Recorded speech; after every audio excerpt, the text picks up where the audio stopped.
নমস্কার বন্ধুরা, রুবিস কিচেনে সবাইকে স্বাগত। আশা করি তোমরা সকলেই ভালো আছো, আমিও ভালো আছি।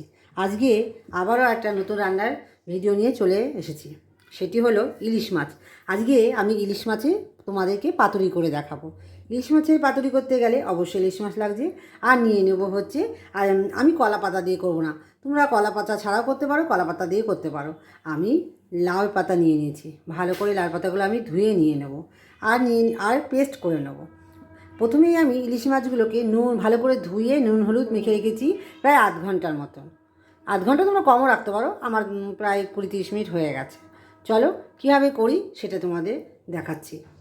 আমি একটা পেস্ট বানিয়ে নিয়েছি, এর মধ্যে দিয়ে নিয়েছি হচ্ছে সর্ষে, সাদা সর্ষে, কালো সর্ষে, কাজু বাদাম, পোস্ত আর একটু নারকেল দিয়ে নিয়েছি। অপশন, তোমরা নারকেল দিতেও পারো, নাও দিতে পারো। আমার ছিল কুচানো তাই আমি দিয়ে নিয়েছি। আর দিয়ে নেব 2-4 চামচের মতন টক দই। এই যে টক দই নিয়ে ভালো করে একটু ফেটিয়ে নেব এইভাবে। আর একটু নুন দিয়ে নেব, একটু হলুদ দিয়ে নেব এরই মধ্যে, আর সর্ষের তেল দিয়ে নেব। দিয়ে পেস্টটা আমি রেডি করব। হলুদ দিয়ে নিচ্ছি, একদম সহজ পদ্ধতিতে আমি ইলিশ মাছের পাতুরি করে দেখাচ্ছি। পরিমাণ মতন হলুদ দিয়ে নিচ্ছি, এরপর দিয়ে নেব লবণ, হাফ চামচের মতন লবণ দিয়ে নিলাম। একটু মুখে দিয়ে টেস্ট করে দেখব যে লবণটা একটু লাগবে কিনা। যাই হোক, আমি একটু টেস্ট করে দেখলাম, তাই একটু লবণ লাগবে, দিয়ে নিলাম। এবার একটু মিশিয়ে নেব এইভাবে। তারপরে এর উপর দিয়ে একটু সর্ষের তেল দিয়ে নেব। দেখো, আর একটু হলুদ লাগবে। তোমরাও ঠিক আমি যেভাবে করছি এভাবে করবে, তাহলে আন্দাজটা বুঝতে পারবে। না হলে বেশি হলুদ পড়লে হলুদের গন্ধ লাগবে। দেখো, আর একটু হলুদ আর একটু লবণ লাগবে।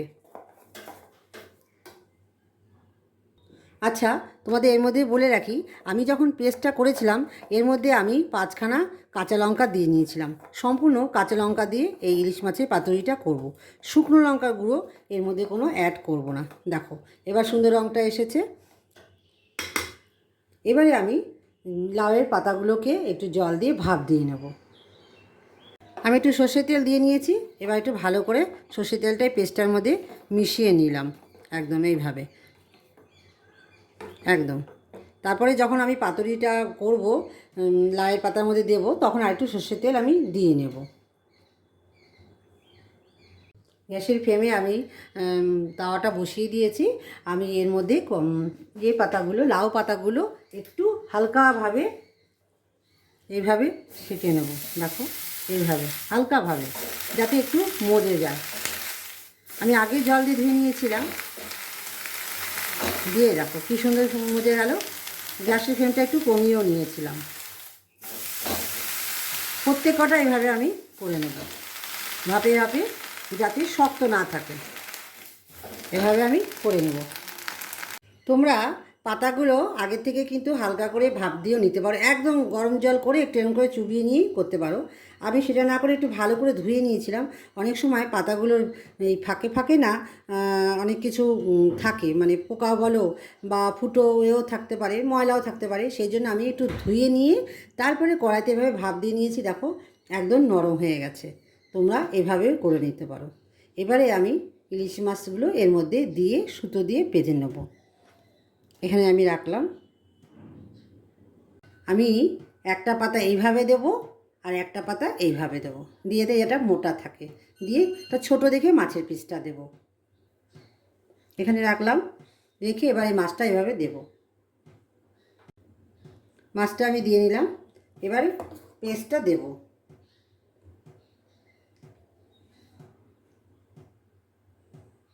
দিয়ে এর উপরে একটু সর্ষের তেল দেব। সর্ষের তেল দিয়ে নিলাম, দিয়ে একটা কাঁচা লঙ্কা দিয়ে নেব। দিয়ে আমি এবার সুতো মুড়িয়ে সুতো দিয়ে বেঁধে দেবো। এইভাবে মুড়াবো, যাতে কলা পাতা দিয়ে করলাম না কেন, কলা পাতাটা খাওয়া যাবে না, আর লাউ পাতা দিয়ে করলে লাউ পাতাটা খাওয়া যাবে গরম ভাতের সাথে। সেই জন্যই এটা করেছি। আমি এর মধ্যে আরেকটা পাতা দিয়ে নেব, যাতে একদম ফাইনালি হয়ে যায়। এই দেখো, ঠিক এইভাবে মুড়িয়ে নিলাম। এইবারে আমি সুতো দিয়ে বেঁধে নেব। হ্যাঁ, কলা পাতা করলে কলা পাতাটা বেশি লাগে না, আর লাউ পাতা দিয়ে করলে লাউ পাতাটা একটু বেশি লাগে। আমি এখানে 3টে লাউ পাতা দিয়েছি। এবার আমি সুতো দিয়ে বাঁধবো। আমার কাছে সাদা সুতো ছিল না, তাই আমি এই নীল সুতোটা দিয়েই বেঁধে নিচ্ছি। ভালো করে বেঁধে নেব যাতে খুলে না যায়। দেখো এইভাবে এইভাবে আমি প্রত্যেক কটা করে নেব। তোমরাও এইভাবে আমি যেভাবে করছি ঠিক এভাবেই করবে, দেখবে অসুবিধা হবে না। খুব টাইট করে করবে না যাতে ছিঁড়ে না যায়। এভাবে প্রত্যেক কটা বানিয়ে নিচ্ছি। তোমাদেরকে আরেকটা টিপস আমি বলে রাখি, তোমরা যখন লাউ পাতাটা ভাপা দেবে তখন গরম গরম কিন্তু করবে না। লাউ পাতাটা যেই তোমরা জল দিয়ে ধুয়ে একটু ভাপ দিয়ে নেবে গরম, তার মধ্যে দেখবে সব জল চুষে নেবে। কিন্তু না, ঠান্ডা হওয়ার পর পাতাটাকে যে এইভাবে চিপসে নেবে। এই যেটা দেখছো পাতাটা এরকম করে চিপসে জলটা বের করে নেবে, নিয়ে তারপরে এই মাছটা এর মধ্যে দেবে। না হলে কী করবে, কী হয় জানো তো, তোমরা এরকম মুড়ার পরে যেখানে জল ঝরবে, যেটা আমি ভুল করেছি একটাতে, সেটা হবে। আমি পরে সেটা ঠিক করে নিয়েছি। এরকম জল ঝরবে, এই কারণেই জ্বলবে, লাউয়ের পাতা আর লাউয়ের মধ্যে এমনি জল থাকে, সেই জন্যই এই কথা তোমাদেরকে আমি বলে রাখলাম। এই দেখো পরেরগুলো আমি জল ঝরিয়ে নিয়েছিলাম, এটা জল ঝরছে না। আর এটার প্রমাণ দেখানোর জন্য এটা তোমাদের জন্য আমি রাখলাম। এটা তোমাদেরকে আমি হাতে প্রমাণ দেখিয়ে দিলাম, ঠিক আছে? এভাবে করবে, তাহলে ভুলটা হবে না। আর আর বাদবাকি যেই মাছগুলো আছে, এই মাছগুলো এটা আমি এখন ভাপা করব, পাতুরি করব না। এই দুটো আর লেজটা দিয়ে ভাপা করব, কারণ আমার হাজব্যান্ড পাতুরিও খাবে ভাপাও খাবে, তো আমাকে শুধু দুটোই করতে হবে। চলো আমি আগে পাতুরিটা সেরে নিই, তারপর ভাপাটা করছি। ফ্রাই প্যানটা গরম বসিয়ে দিয়েছি, গরম হয়ে গেছে, গ্যাসের তাপটাও বাড়িয়ে দিয়েছি। এবার আমি তেল দিয়ে নেব। তেল দিয়ে একটু ব্রাশ করে নেব, দিয়ে তারপর আমি মাছগুলো ছেড়ে নেব। একটু ব্রাশ করে নিচ্ছি। তেলটা আমার প্রায় গরম হয়ে গেছে। এবার আমি মাছগুলো দিয়ে নেব। একটু বেশিই তেল দিয়ে নিয়েছি। পাতুরিতে আমার এটা ননস্টিক ছিল, কিন্তু এখন আর নেই, সেই জন্য আমি একটু বেশি তেল দিয়ে নিয়েছি। ননস্টিক হলে অত তেল দেওয়া যাবে না। এবার আমি এক এক করে মাছগুলো ছেড়ে দেবো। প্রত্যেকটা মাছ এইভাবে আমি ছেড়ে দেবো। তোমরা হাত দিয়ে দিতে পারো, চিমটা দিয়েও দিয়ে নিতে পারো। এইভাবে প্রত্যেকটা মাছ দিয়ে নেব। গ্যাসের ফ্লেমটা কমিয়ে দিয়েছি। এবার আমি একটু ঢেকে দেবো। ঢেকে দিয়ে করব। এবার করছি আমি ভাপা। এই যে দেখছি মাছ, এই দুটো মাছ দিয়ে করব, লেজাটা দেবো না। আর এই বাটির মধ্যে বসাবো। আর পেস্টটা তো আছেই, তোমরা দেখেছো। আমি এখন পেস্টটার মধ্যে দিয়ে নেব, সমস্ত পেস্টটা দিয়ে নেব। মাছগুলো দিয়ে নিলাম।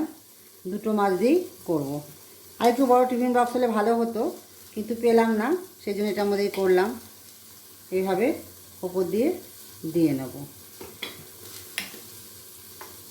আর একটু সর্ষের তেল দেব, আর কাঁচা লঙ্কা দেব। সর্ষের তেল দিয়ে নেব।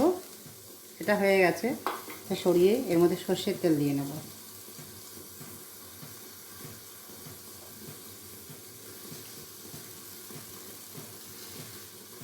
হেভি টেস্টি হয় এই ভাপা। ইলিশ মাছের সব কিছুই টেস্টি। ইলিশ মাছ তুমি কাঁচকলা দিয়ে করতে পারো, কচু দিয়ে করতে পারো, আলু দিয়ে বেগুন দিয়ে ঝোল করতে পারো, আর এই ভাপাও করতে পারো, আবার পাতুরিও করতে পারো। তাই আমি দিয়ে নিলাম। মানে ইলিশ মাছ সবটাতেই টেস্ট। মাথা তুমি যে কোনো চচ্চড়ি দিয়েও খেতে পারো। আরেকদিন তোমার ইলিশ মাছের মাথা দিয়ে লাইট ডোগা দিয়ে করে রাখাবো। চলো এটা আমি এখন বসিয়ে নিচ্ছি এভাবে ঢেকে, তো জল পাত্রের মধ্যে বসিয়ে নেব। এক পিঠ হয়ে গেছে, আমি আরেক পিঠ উল্টে দিয়েছি। উল্টে দিয়েছি, দেখো একটু উল্টে পাল্টে ভালো করে ভেজে নেব। আমার পাতুরি একদম রেডি। এখন গরম ভাতের সাথে এই পাতুরি দিয়ে খাওয়া হবে। তো কেমন হয়েছে আমার এই ইলিশ মাছের পাতুরিটা অবশ্যই কমেন্ট করে জানাবে। আর পাশে থাকবে, সাবস্ক্রাইব করে দেবে, পাশে থাকা বেল আইকনটি অল করে দিও বন্ধুরা। আর আমার ভিডিওটা পাওয়ার জন্য, নতুন নতুন রান্নার রেসিপি তোমাদের কাছে যাতে পৌঁছায়, তার জন্য পাশে থাকা বেল আইকনটি অল করে দিও। তোমাদের সঙ্গে আবারও আরেক দিন নতুন আরেকটা রান্নার রেসিপি নিয়ে সামনে হাজির হব। চলো আজকে এই পর্যন্ত। সবাই সুস্থ থেকো, ভালো থেকো, টাটা।